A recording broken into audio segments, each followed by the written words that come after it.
Hello students, welcome back to Logiclet learning. आज की video में हम देखेंगे एक्सेल का एक बड़ा ही इंपॉर्टेंट और टॉक्ड अबाउट टॉपिक जिसका नाम है पिवट टेबल। बहुत बार ये पूछा जाता है क्वेश्चन, इनफैक्ट इंटरव्यूज में भी पूछते हैं क्योंकि ये ऑफिस वगैरह में काम आने वाली चीज है। तो बिना टाइम वेस्ट करे फटाफट देख लेते हैं कि इसे कैसे यूज करते हैं और पहले ये जान लेते हैं इसे क्यों यूज करते हैं।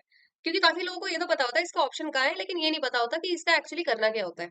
तो देखिए गाइस, मेरी स्क्रीन पर एक डेटा सेट है जिसमें आप देख सकते हैं किसी ऑर्डर का ऑर्डर आईडी, किस कस्टमर ने उसे खरीदा, किस रीजन से वो कस्टमर था, प्रोडक्ट की category, sales, quantity, discount, profit और प्राइस, ये सब चीजें दी हुई है। यानी टिपिकल सेल्स का एक ये डेटा है, जैसे आपको ऑफिस डेटा या आप कहीं से सैंपल डेटा से डाउनलोड करते हैं तो मिलता है।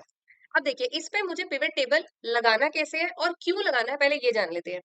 पिवट टेबल लगाने की जरूरत मुझे तब पड़ेगी अगर मुझे ये बोल दिया जाए कि इस पूरे डेटा में से सिर्फ और सिर्फ नॉर्थ की सेल्स बताओ हमें।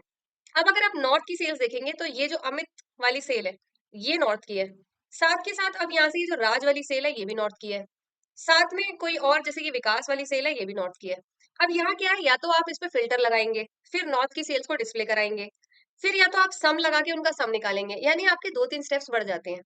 तो पिवट टेबल की जरूरत हमें कहाँ पड़ती है, जहां पे हमें डेटा में से कुछ इनसाइट्स यानी कुछ चीजें इस तरह निकालनी होती हैं जिस तरह वो टेबल में प्रेजेंटेड नहीं होती हैं। यानी मेजरली हमें डेटा में से कुछ वैल्यूज या कुछ रिजल्ट्स एनालाइज करके बाहर निकालने हैं। अगर आपको ये अभी समझ में नहीं आया तो मैं इसे अप्लाई करके दिखा देती हूँ। देखिए, आपको जाना है सीधा इंसर्ट टैब में और यहाँ पे आपको ऑप्शन मिल जाएगा, सबसे पहला ऑप्शन पिवट टेबल। यहाँ पे जो है पिवट टेबल पे आपको फ्रॉम टेबल रेंज सिलेक्ट करना है। अगर आपने कोई डेटा मॉडल बनाया हुआ है, अगर आपको डेटा मॉडल बनाना आता है तो आप डेटा मॉडल या एक्सटर्नल डेटा सोर्स से भी ले सकते हैं डेटा। तो अभी मैं अपनी इस टेबल को यूज करने वाली हूँ, सो यहाँ क्लिक करिए फ्रॉम टेबल रेंज। तो ये पूछेगा कौन सी टेबल रेंज है आपकी। बाय डिफॉल्ट इसने मेरी टेबल को सिलेक्ट कर लिया है। अगर आपकी टेबल इसने नहीं सिलेक्ट करी है तो आप क्लिक करके ड्रैग करके अपनी टेबल सिलेक्ट कर सकते हैं। जो रेंज आप सिलेक्ट करेंगे वो रेंज अपने आप यहाँ पे आ जाएगी। सो ये है कि कौन से टेबल से जो है हमें डेटा उठाना है पिवट टेबल बनाने के लिए। नेक्स्ट ये पूछता है कि ये जो पिवट टेबल आप बना रहे हैं, ये आपको नई वर्कशीट पे बनाना है या इसी वर्कशीट पे बनाना है। न्यू वर्कशीट पे बना रहे हैं तो कोई प्रॉब्लम ही नहीं है, अपने आप प्लेस हो जाएगा। लेकिन अगर आप एग्जिस्टिंग वर्कशीट पे बना रहे हैं इसी पे, तो जैसे ही आप एग्जिस्टिंग पे क्लिक करोगे ये आपसे पूछेगा कहाँ बनाना है पिवट टेबल। तो आप यहाँ पे एक सेल को ही सिलेक्ट कर लो कि मैं यहाँ पे बनाना चाहती हूँ। जैसे ही आप सेल सिलेक्ट करोगे, सेल की जो लोकेशन है वो ये अपने आप उठा लेगा। अब आप इसको कर दो ओके। तो आप देखेंगे ऐसा कुछ बन के आपकी स्क्रीन पे आ जाएगा। ये भी आपका पिवट टेबल नहीं है, यहाँ पर आपकी पिवट टेबल जनरेट हो। तो पहले समझ लेते हैं ये क्या है। ये जो पोर्शन आपको दिख रहा है, ये पोर्शन है जहां आपकी पिवट टेबल बनेगी। ये वाला जो पैनल आपको दिख रहा है पिवट टेबल फील्ड्स का, यहीं से आपकी सारी पिवट टेबल बन के तैयार की जाएगी। तो इस पैनल में 4 चीजें हैं गाइस। ये 4 चीजें अगर आपको पता है तो आपसे पिवट टेबल बड़े आराम से बन जाएगी। मैं इसे जूम करके दिखा रही हूँ। यहाँ हमारे पास 4 चीजें हैं, फिल्टर्स, कॉलम्स, रोज और वैल्यूज। हमें बस एग्जैक्टली ये समझना होता है कि इन 4 चीजों का क्या काम है। देखिए, रोज में आपको वो चीज उठा के पुट करनी है जिसका आप चाहते हैं कि हर उसकी एक डिस्टिंक्ट वैल्यू की एक रो बन जाए। फॉर एग्जाम्पल, आप यहाँ देख रहे हैं कि कस्टमर्स के नेम की रो बनी हुई है, देख सकते हैं। एक कस्टमर अमित के लिए एक पूरी रो है, नेहा के लिए एक पूरी रो है, रोहित के लिए पूरी एक रो है।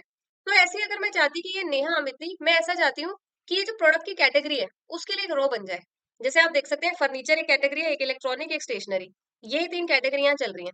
तो मैं चाहती थी कि ऐसा टेबल बने जिसमें एक रो फर्नीचर हो, फर्नीचर के आगे उसका डेटा, एक इलेक्ट्रॉनिक्स की रो, एक स्टेशनरी की रो। तो यानी कि रो में आपको वही कॉलम पुट करना है, वही हेडर पुट करना है जिसकी आप रोज बनाना चाहते हैं।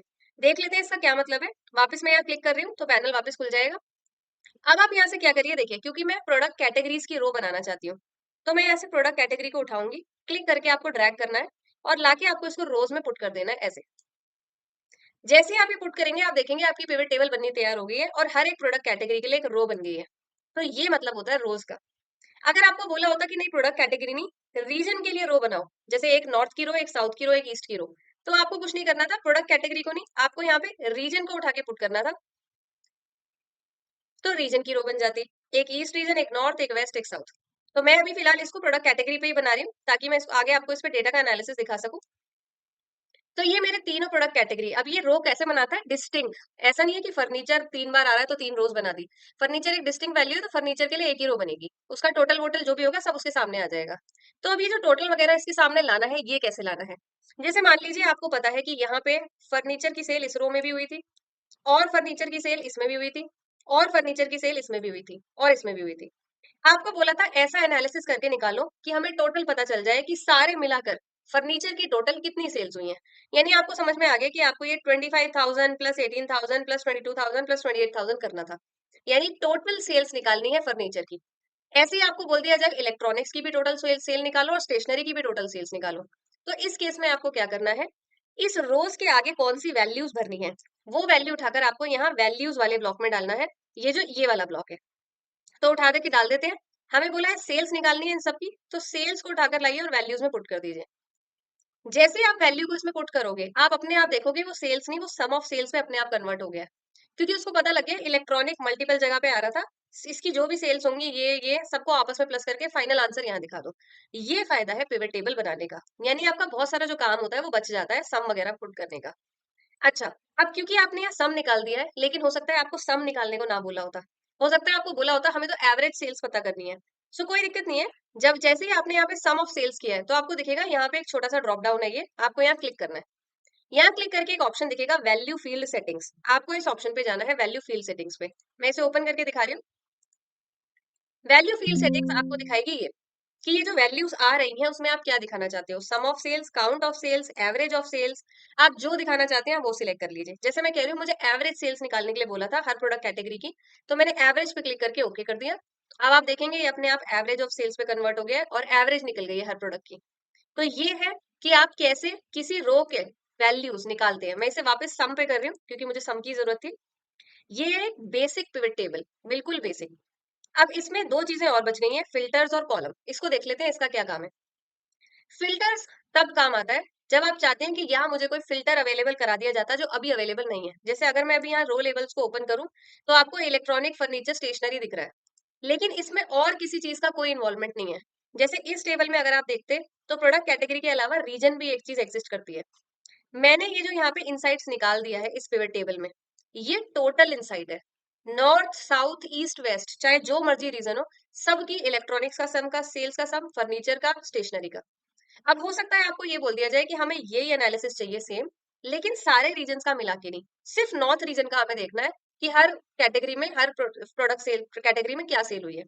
तो अब यहाँ आप क्या चाहते थे कि सिर्फ नॉर्थ का डेटा आता है, ये वाला सारा जो ये अभी सारा टोटल हर रीजन का मिला के आ रहा है। तो आप क्या करो, यहाँ से रीजन को सिलेक्ट करो और रीजन को लाके फिल्टर में पुट कर दो।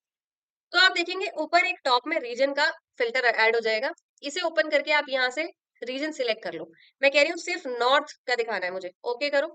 तो आप देखेंगे वैल्यूज बदल जाएंगी, अब सिर्फ नॉर्थ की प्रोडक्ट कैटेगरीज की सेल्स आ रही है। आप चाहें तो ऐसे ही किसी और की भी कैटेगरी की भी देख सकते थे, जैसे साउथ रीजन की। चाहे तो मल्टीपल भी देख सकते थे, जैसे मुझे बोला था सिर्फ और सिर्फ नॉर्थ और साउथ का बताना, ईस्ट और वेस्ट का मत बताना टोटल। सो मैं यहाँ से सिर्फ नॉर्थ और साउथ सिलेक्ट कर रही हूँ, सिलेक्ट मल्टीपल करके ओके करो। ये आ जाएगा नॉर्थ और साउथ की सेल्स का टोटल एनालिसिस। तो ये है पिवट टेबल का एक्चुअल जिस्ट, जो आपको इस अपनी इस बड़ी टेबल रेंज से नहीं मिल रहा था, वो आपने पिवट टेबल से निकाल लिया। अभी फिलहाल मैं इसको सारी कैटेगरीज पे ही कर रही हूँ क्योंकि हम इस पे अभी एक चीज और देखने वाले हैं। तो हमारा जो फोर्थ पार्ट रह गया वो रह गया ये कॉलम्स का। अब ये कॉलम्स क्या चीज है, ये कॉलम्स कहता है कि कई बार हम डेटा, ये जो पिवट टेबल बना रहे हैं, इसे हम ऐसे फिल्टर, आप चाहे तो फिल्टर भी लगा सकते हैं किसी कैटेगरी का, कोई प्रॉब्लम नहीं है। पर कई बार क्या होता है, हम फिल्टर ना देखकर हम चाहते हैं कि कॉलम वाइज बाइफरकेट कर रखा होता। जैसे अभी मैं यहाँ पे फिल्टर लगा रही हूँ कि filter of east north south, मैं चाहती थी इसके आगे कॉलम आ रहे होते हैं, जैसे नॉर्थ का कॉलम यहाँ, साउथ का यहाँ, ईस्ट का यहाँ, वेस्ट का यहाँ, फिर मैं डेटा देखती। तो अगर आप ऐसा करना चाहते हैं तो आप कॉलम्स में वो वैल्यू यानी वो हेडर पुट कर दीजिए। जैसे मैं रीजन को कॉलम में पुट करके दिखा रही हूँ अभी, तो मैंने यहाँ रीजन को कॉलम में पुट कर दिया, तो आप देखेंगे अब आ गया sum of sales column wise bifurcated. East के इलेक्ट्रॉनिक्स कोई थे ही नहीं, इसलिए खाली है। ईस्ट में फर्नीचर इतना, ईस्ट में स्टेशनरी इतना, likewise for north south west, और लास्ट में ग्रैंड टोटल यानी टोटल सम ऑफ सेल्स। यानी आपने क्या किया, वही पिवट टेबल में अब आपने कॉलम वाइज उनके रीजन की बाइफरकेशन के साथ टेबल का जो है एनालिसिस दिखा दिया। तो ये सारी चीजें आपको इस टेबल से नहीं पता लग रही थी। आप यहाँ फिल्टर्स लगाते, सम वगैरह के फंक्शंस लगाते, तब ये आता। पिवट टेबल में ये चीज डायरेक्टली अप्लाई हो जाती है। सो यही आपका फायदा है पिवट टेबल्स को यूज करने का, एंड ऑफिस एनवायरनमेंट में ये बहुत हैंडी फीचर है। और अगर आप इसमें थोड़ा और डिटेल में काम करना चाहते हैं, तो आपने नोटिस किया होगा कि जब आप इस पिवट टेबल पे वर्क कर रहे होते हैं, तो एक टैब ऊपर अपने आप आ जाता है ये पिवट टेबल एनालाइज का। अगर आप इसमें जाएंगे तो पिवट टेबल के सारे ऑप्शंस आपको यहाँ डिटेल में दिखाई दे रहे होंगे। मेजरली जो आप वैसे यहाँ से या राइट क्लिक से ही यूज कर लेते हैं, इसमें एक फीचर है जो काफी लोग इसे यूज करते हैं कई बार, चेंज डेटा सोर्स, जिसमें आपको डेटा सोर्स चेंज करना होगा अपना पिवट टेबल बनाने का, इसी तरह की पिवट टेबल आप बनाना चाह रहे हैं। साथ में आप बाकी एक्शंस को यहाँ से एक्सप्लोर कर सकते हैं, जैसे क्लियर करना, सिलेक्ट करना, पिवट टेबल को किसी और लोकेशन पे मूव करना, और साथ में फील्ड्स, आइटम्स और सेट्स वगैरह को सिलेक्ट करना। जैसे कैलकुलेटेड फील्ड्स कौन सी आ रही हैं इसमें, कौन सी फील्ड को फॉर्मूला में इंक्लूड करना है, एंड ऑल दैट स्टफ। यहाँ से जो मेजरली क्वेश्चन जो पूछा जाता है जनरली इंटरव्यूज वगैरह में और जो लोगों को यूज भी आता है वो होता है ये insert slicer and insert timeline. Guys slicer क्या है, मैं एक बार इसे दिखा देती हूँ। स्लाइसर बस एक तरह का फिल्टर ही है। बस ये थोड़ा सा एडवांस देखने में लगता है क्योंकि क्लिकेबल फिल्टर है, यानी जिसको फिल्टर ना लगाना आता हो एक्सेल पे वो भी इसे यूज कर सकता है। तो मैं इसी टेबल पे एक स्लाइसर दिखा रही हूँ लगा के। स्लाइसर लगाएंगे तो ये आपसे पूछेगा कौन सी फील्ड पे आप स्लाइसर लगाना चाहते हैं, या जैसे मैंने यहाँ पर प्रोडक्ट की कैटेगरी को यूज किया है और साथ में मैंने रीजन को यूज किया है। तो आप चाहें तो इनमें से किसी पे भी स्लाइसर लगा सकते हैं। Slicer is like a filter, लेकिन थोड़ा सा दिखने में अच्छा दिखेगा। अभी मैं आपको दिखा देती हूँ। जैसे मैं प्रोडक्ट कैटेगरी पे फिल्टर लगा रही हूँ स्लाइसर और इसे ओके कर रही हूँ, तो आप देखोगे एक ऐसा स्लाइसर जो है बन के आपकी स्क्रीन पे आ जाएगा। अब आपको अलग से एक्सप्लिसिटली कोई फिल्टर अप्लाई करने की जरूरत नहीं है। आप यहाँ से इलेक्ट्रॉनिक्स पे क्लिक करो, डेटा अपने आप सिर्फ इलेक्ट्रॉनिक्स का दिखेगा। फर्नीचर पे क्लिक करो, फर्नीचर का आ जाएगा। स्टेशनरी पे क्लिक करो, स्टेशनरी का आ जाएगा। अगर आप चाहते हैं मल्टीपल का आए तो आप यहाँ से इस ऑप्शन से मल्टीपल सिलेक्ट कर सकते हैं और यहाँ से फिर स्टेशनर और फर्नीचर, स्टेशनरी और फर्नीचर, या इलेक्ट्रॉनिक्स और स्टेशनरी, ऐसे मल्टीपल कैटेगरीज का डेटा भी देख सकते हैं। अगर आपको ये सब क्लियर करना है तो आप यहाँ से क्लियर सिलेक्शन कर सकते हैं। सारा क्लियर होके आपका नॉर्मल डेटा वापस आ जाएगा। तो ये था मेजर फीचर। इसके अलावा एक यहाँ पे टाइमलाइन का ऑप्शन और होता है। अगर आप डेट्स के ऊपर वर्क कर रहे हैं तो डेट्स पे आप टाइमलाइन अप्लाई कर सकते हैं। वो भी ऐसे ही स्लाइसर की तरह वर्क करता है। बस उसमें आपको यहाँ कैटेगरी या किसी हेडर्स के अलावा आपको डेट्स दिखती है, यानी कि जैसे जनवरी, फरवरी, मार्च, या फिर अगर आपने कोई स्पेसिफिक मंथ या ईयर का सिलेक्शन कर रखा होगा तो आपको ईयर दिखेंगे कि 2012 का या 2013 का सिलेक्ट कर लो। It is just again like a slicer but on time वाली सीरीज पे, यानी अगर आपने यहाँ कोई डेट वगैरह का कुछ यूज किया होता तो वहां पे आप इसे यूज कर पा रहे होते। सो ये था मेजरली पिवट टेबल के बारे में। इसके साथ एक टॉपिक जुड़ के आता है जो कि है पिवट चार्ट। पिवट चार्ट हम लोग इसलिए यूज करते हैं क्योंकि जैसे हमारा पिवट टेबल का नेचर है फ्लेक्सिबल, वैसे ही हमारे पिवट चार्ट का नेचर है फ्लेक्सिबल। प्रेजेंटेशंस और डैशबोर्ड्स बनाने के लिए आपको ये दो चीजें 100% आनी चाहिए। तो मैं आपको पिवट चार्ट और दिखा रही हूँ एक बार। इसी टेबल का एक पिवट चार्ट हम यहाँ से क्रिएट कर रहे हैं। यहाँ पर अगर आपको ऑप्शन नहीं दिख रहा है, आपके में टैब नहीं आ रहा है, तो इंसर्ट में भी आ रहा होता है ये यहाँ पर। इंसर्ट में भी पिवट चार्ट इंसर्ट करने का ऑप्शन यहाँ आपको दिख रहा होगा। तो पिवट चार्ट यहाँ से क्लिक करके आप इंसर्ट करिए। Pivot chart will show you the same option जो आपका जनरल चार्ट दिखाता है। मैं एक चार्ट बना के दिखा रही हूँ। अब देखिए this is a pivot chart. So why हमने पिवट चार्ट को क्यों सिलेक्ट किया, मैंने अभी अभी कहा डैशबोर्ड्स बनाने के लिए आपको ये चीजें काम आती हैं। डैशबोर्ड क्लिकेबल और डायनामिक होता है, जहाँ पे चीजों को क्लिक करके चेंज किया जा सकता है फॉर डिफरेंट इनसाइट्स। हमें formula and bar bar selection change ना करनी पड़े डेटा बेस पे जाके, यानी डेटा पे टेबल में जाके। तो अब देखिए जैसे ही आपने पिवट चार्ट बनाया है, आप देखेंगे पिवट चार्ट का नेचर भी वैसा ही है जैसे आपके पिवट टेबल का था। आप चाहें तो यहाँ से रीजन पे क्लिक करके फिल्टर आउट कर सकते हैं सर्टेन रीजन्स को। मैं ईस्ट और वेस्ट का डेटा नहीं देखना चाहती हूँ, तो your pivot chart is dynamic, उसी समय आपका चार्ट जो है चेंज हो जाएगा।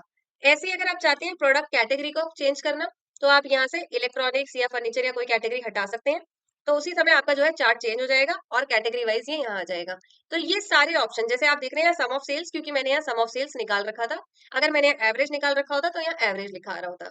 सो फायदा यही है कि आपने जो ऊपर पिवट टेबल बना रखी है, जिस फ्लेक्सिबल नेचर और जिस फिल्टर आउट नेचर पे आपने वो टेबल बनाई होगी, उसी तरह आप इस चार्ट को भी डायनामिकली चेंज करके दिखा पाएंगे। So that is why it is very much suitable for presentations and dashboards. So I hope pivot table and pivot chart का पूरा जो कॉन्सेप्ट है वो क्लियर हो गया होगा। इतनी अंडरस्टैंडिंग अगर आपको है पिवट टेबल और पिवट चार्ट के बारे में, so you can say it very freely कि हमें पिवट टेबल और पिवट चार्ट का कॉन्सेप्ट आता है और हमें अप्लाई करना भी आता है डेटा के ऊपर। So I hope this lecture was useful. If you found it useful, do not forget to like the video and share and subscribe the channel. Thank you for watching.